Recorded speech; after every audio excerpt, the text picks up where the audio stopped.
হাসলাম, ওরা বলে এটা লজ্জা নেই, এই জন্য এত হাসে। আমি কাঁদলাম, ওরা বললো ও বুঝি কোনোদিনই হাসতে পারে না।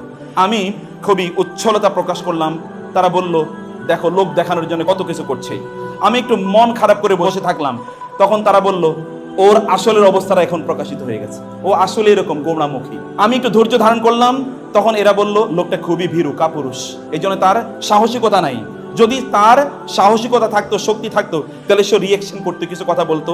যখন আমি রিয়েকশন দেখালাম, আমি শক্তিমত্তা দেখালাম, তখন তারা বলল এই লোকটা আসলে দেখাতে চাচ্ছে যে তার অনেক অনেক কিছু আছে। আমি যখনই কোনো কিছু করতে যাই তখনই তার বিপক্ষে তারা কথাবার্তা বলে। তখন আমি বুঝতে পারলাম মানুষের সন্তুষ্টি এমন একটা জিনিস যেটি কখনো অর্জন করা যায় না, বরং আমাকে মানুষের সন্তুষ্টি অর্জন করার এই প্রতিযোগিতা বাদ দিয়ে আমাকে আমার নিজের কল্যাণের জন্য, নিজের কন্ট্রিবিউশনের জন্য, নিজের পজিটিভ চেঞ্জের জন্য আমার চিন্তা করা দরকার।